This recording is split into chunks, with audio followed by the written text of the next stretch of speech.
श्री गणेशाय नमः। उमा महेश्वराय नमः। माँ कुलदेवी नमः। माता पिता चरण कमल भ्यो नमः। आज 16वां अध्याय रुद्र संहिता के सती खंड से पठन पाठन हो रहा है। इसका शीर्षक है ब्रह्मा जी का रुद्रदेव से सती के साथ विवाह करने का अनुरोध, श्री विष्णु द्वारा अनुमोदन और श्री रुद्र की इसके लिए स्वीकृति। ब्रह्मा जी कहते हैं, श्री विष्णु आदि देवताओं द्वारा की हुई उस स्तुति को सुनकर सबकी उत्पत्ति के हेतुभूत भगवान शंकर बड़े प्रसन्न हुए और जोर जोर से हंसने लगे। कब हंसने लगे? सभी लोग, ब्रह्मा, विष्णु, लक्ष्मी, सावित्री, जब सब लोग कैलाश पर्वत पर ये बताने गए कि आपके लिए माता सती तपस्या कर रही हैं, तब ये वो हंसने लगे। मुझ ब्रह्मा और विष्णु को अपनी अपनी पत्नी के साथ आया हुआ देख महादेव जी ने हम लोगों से यथोचित वार्तालाप किया और हमारे आगमन का कारण पूछा। रुद्र बोले, हे हरे, हे विधे तथा हे देवताओं और महर्षियों, आज निर्भय होकर यहाँ अपने आने का ठीक ठीक कारण बताओ।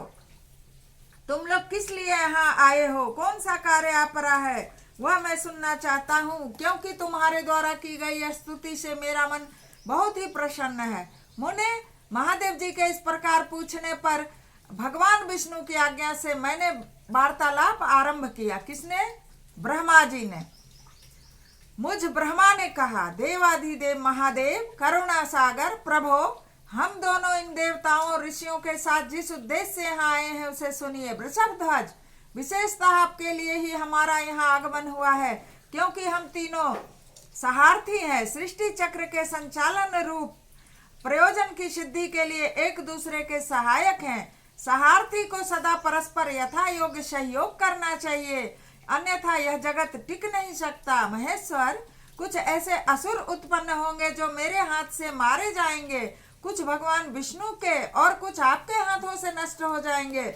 महाप्रभु, कुछ ऐसे असुर होंगे जो आपके वीर्य से उत्पन्न हुए पुत्र के हाथ से ही मारे जा सकेंगे। प्रभु, कोई बिरले ही असुर ऐसे होंगे जो माया के हाथों द्वारा वध को प्राप्त होंगे। आप भगवान शंकर की कृपा से ही देवताओं को सदा उत्तम सुख प्राप्त होगा। घोर असुरों का विनाश करके आप जगत को सदा स्वास्थ्य एवं अभय प्रदान करेंगे। देखिए, भगवान शंकर के लिए कहा गया है कि वे जगत को अच्छा स्वास्थ्य वही प्रदान देते हैं, प्रदान करते हैं और अभय प्रदान करते हैं। लोग भयभीत नहीं होता है जो शंकर का भक्त होता है वो। अथवा यह भी संभव है कि आपके हाथ से कोई भी असुर न मारा जाए, क्योंकि आप सदा योग युक्त रहते हुए राग द्वेष से रहित हैं तथा एकमात्र दया करने में ही लगे रहते हैं। यदि वे असुर भी आराधित हो, आपकी दया से अनुग्रहित होते रहें, तो सृष्टि और पालन कार्य कैसे चलेगा? अतः वृषभध्वज, आपको प्रतिदिन सृष्टि आदि के उपयुक्त कार्य करने के लिए उद्यत रहना चाहिए। यदि सृष्टि पालन और संहार रूप कर्म न करने हो, तब तो हमें माया से जो भिन्न भिन्न शरीर धारण किए हैं उनकी कोई उपयोगिता अथवा औचित्य ही नहीं है। वास्तव में हम तीनों एक ही हैं, कार्य के भेद से भिन्न भिन्न देह धारण करके स्थित हैं। यदि कार्य भेद न सिद्ध हो तो हमारे रूप भेद का कोई प्रयोजन ही नहीं है। देखिए, ब्रह्मा, विष्णु और महेश तीनों एक ही हैं और तीनों, आपको पता है कि महेश्वर के ही दाएं तरफ से विष्णु, बाएं तरफ से ब्रह्मा, मतलब इस तरह से उनके दोनों अंग से तीन बने। इसलिए तीन बने कि तीनों अलग अलग कार्य करेंगे। कोई सृष्टि करेंगे, ब्रह्मा जी विष्णु जी पालन करेंगे और शंकर जी का मृत्यु लोक पर अधिकार होगा और वो उसके कर्मों के अनुसार समय आने पर मृत्यु दंड देंगे। तो इसलिए तीन एक ही है, लेकिन कार्य भेद से तीनों तीन बने हुए हैं। और अगर ये तीनों सृष्टि की रचना ही नहीं करेंगे तो फिर क्या, कैसे चल पाएगा? देव एक ही परमात्मा महेश्वर तीन स्वरूप में अभिव्यक्त हुए हैं। इस रूप भेद में उनकी माया ही कारण है। वास्तव में प्रभु तो स्वतंत्र हैं, वे लीला के उद्देश्य से ही ये सृष्टि आदि कार्य करते हैं। भगवान श्री हरि उनके बाएं अंग से प्रकट हुए हैं, मैं ब्रह्मा उनके दाएं अंग से प्रकट हुआ हूँ। और आप रुद्रदेव उन सदाशिव के हृदय से आविर्भूत हुए हैं, अतः आप ही शिव के पूर्ण रूप हैं प्रभो। इस प्रकार अभिन्न रूप होते हुए भी हम तीन रूपों में प्रकट हैं। सनातन देव, हम तीनों उन्हीं भगवान सदाशिव और शिवा के पुत्र हैं। इस यथार्थ तत्व का आप हृदय से अनुभव कीजिए प्रभु। मैं और श्री विष्णु आपके आदेश से प्रसन्नता पूर्वक लोक की सृष्टि और पालन के कार्य कर रहे हैं तथा कार्य कारणवश सपत्नीक भी हो गए हैं। अतः आप भी विश्व हित के लिए देवताओं को सुख पहुंचाने के लिए एक परम सुंदरी रमणी को अपनी पत्नी बनाने के लिए ग्रहण करें। महेश्वर, एक बात और है, उसे सुनिए। मुझे पहले के वृतांत का स्मरण हो आया है।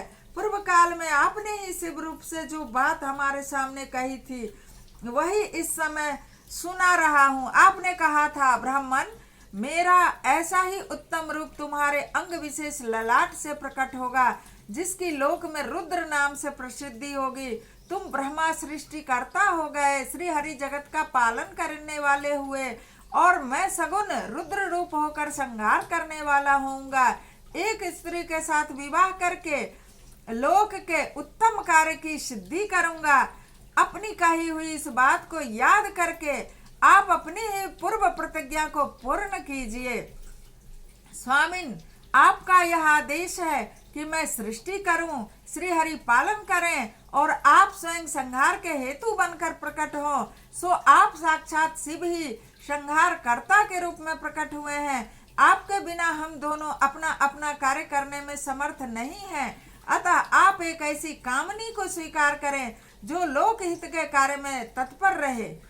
शंभो, जैसे लक्ष्मी भगवान विष्णु की और सावित्री मेरी सहधर्मिणी है, सावित्री ब्रह्मा जी की सहधर्मिणी है, उसी प्रकार आप इस समय अपनी जीवन सहचरी प्राण वल्लभा को ग्रहण करें।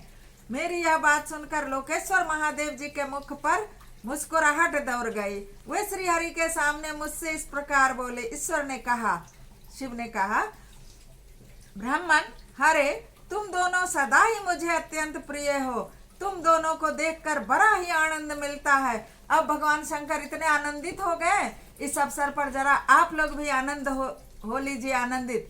भोले बाबा ने डमरू बजाया, पर्वत पर रास रचाया। भोले बाबा ने डमरू बजाया, पर्वत पर रास रचाया। नहीं आहना रखी, नहीं गहना रखी, नहीं आहना रखी, नहीं गहना रखी। वो तो सर्पों का गहना बनाया, पर्वत पर रास रचाया। भोले बाबा ने डमरू बजाया, पर्वत पर रास रचाया। नहीं इंदुर रखी, नहीं सिंदूर रखी, नहीं इंदुर रखी, नहीं सिंदूर रखी। वो तो भभूत को सिंदूर बनाया, पर्वत पर रास रचाया। भोले बाबा ने डमरू बजाया, पर्वत पर रास रचाया। नहीं आजन रखी, नहीं बाजन रखी, नहीं आजन रखी, नहीं बाजन रखी। वो तो डमरू को बाजा बनाया, पर्वत पर रास रचाया। भोले बाबा ने डमरू बजाया, पर्वत पर रास रचाया। अब तुम लोग समस्त देवताओं में श्रेष्ठ तथा त्रिलोकी के स्वामी हो, लोक हित के कार्य में मन लगाए रहने वाले तुम दोनों का वचन मेरी दृष्टि में अत्यंत गौरवपूर्ण है। किंतु सुरश्रेष्ठ गण, मेरे लिए विवाह करना उचित नहीं होगा, क्योंकि मैं तपस्या में संलग्न रहकर सदा संसार से विरक्त ही रहता हूँ और योगी के रूप में मेरी प्रसिद्धि है। ऐसा कहते हैं भगवान शंकर कि योगी के रूप में मेरी प्रसिद्धि है, जो निवृत्ति के सुंदर मार्ग पर स्थित है और अपने आत्मा में ही रवण करता आनंद मनाता है। निरंजन यानी कि माया से निर्लिप्त है, जिसका शरीर अवधूत है, दिगंबर है, जो ज्ञानी आत्मदर्शी और कामना से शून्य है, जिसके पास कोई कामना नहीं है, कुछ नहीं चाहिए, जिसके मन में कोई विकार नहीं है, जो भोगों से दूर रहता है, जो सदा अपवित्र और अमंगल वेशधारी है।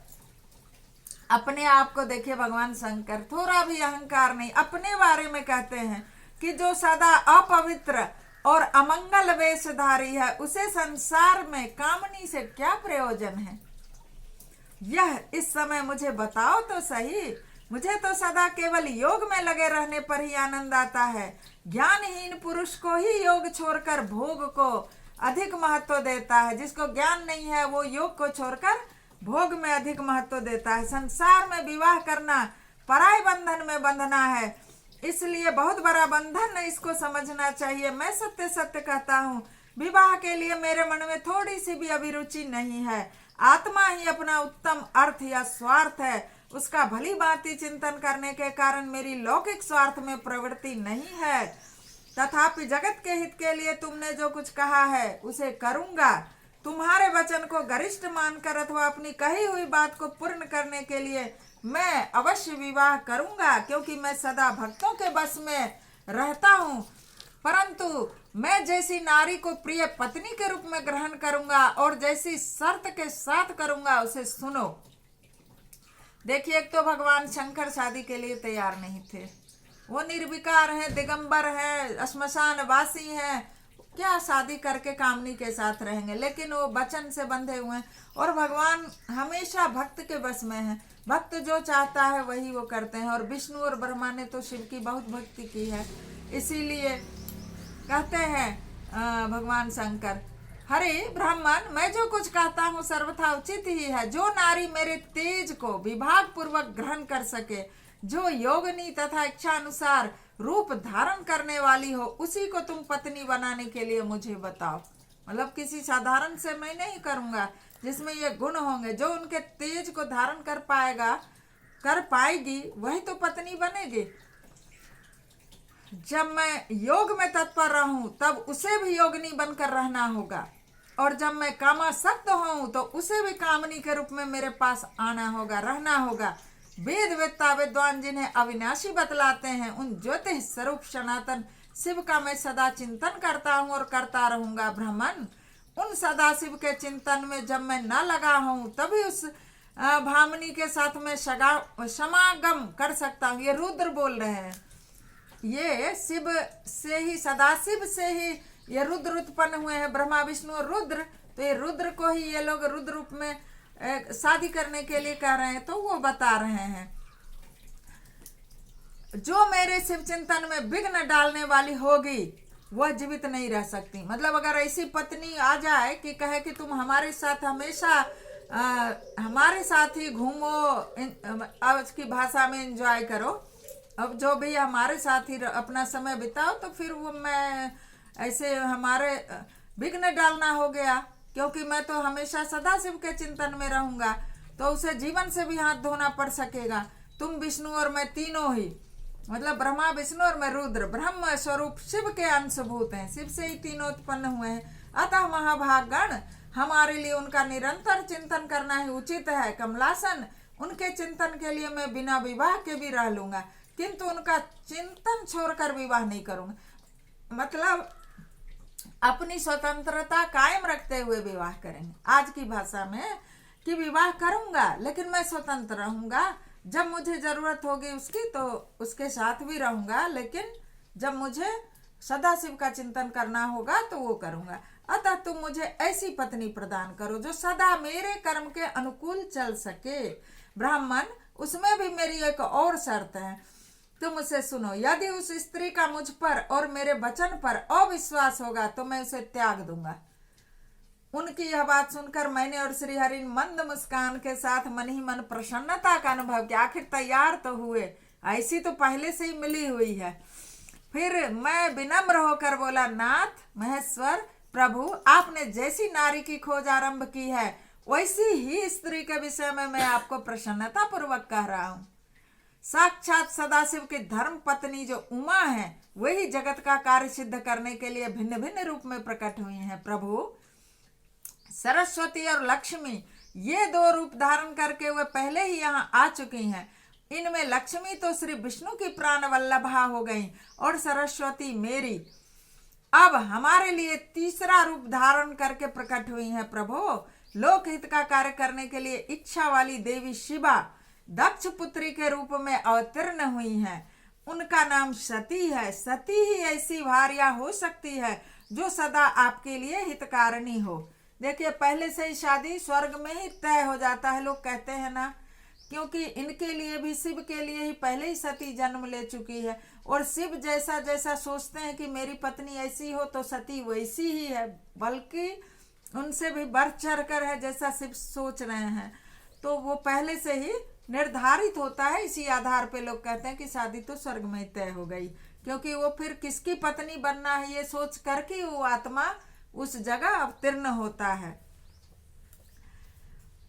देवेश महातेजस्वनी सती आपके लिए आपको पति रूप में प्राप्त करने के लिए दृढ़ता पूर्वक कठोर व्रत का पालन करती हुई तपस्या कर रही है। महेश्वर आप उन्हें वर देने के लिए जाइए, कृपा कीजिए और बड़ी प्रसन्नता के साथ उन्हें तपस्या के अनुरूप वर देकर उनके साथ विवाह कीजिए। शंकर भगवान विष्णु की मेरी तथा इन संपूर्ण देवताओं की यही इच्छा है। आप अपनी शुभ दृष्टि से हमारी शिक्षा को पूर्ण कीजिए जिससे हम आदर पूर्वक उस उत्सव को देख सकें। ऐसा होने से तीनों लोकों में सुख देने वाला परम मंगल होगा और सबकी सारी चिंता मिट जाएगी, इसमें संशय नहीं है। तदंतर मेरी बात समाप्त होने पर लीला विग्रह धारण करने वाले भक्त वत्सल महेश्वर से मधुसूदन अच्युत ने इसी का समर्थन किया। तब भक्त वत्सल भगवान शिव ने हंसकर कहा, बहुत अच्छा, ऐसा ही होगा।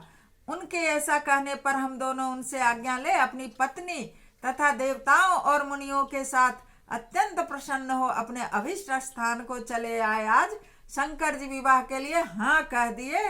सती खंड रुद्र संहिता के 16वें अध्याय में यह अध्याय संपूर्ण हुआ। बोलिए भगवान शंकर की जय, मैया सती की जय।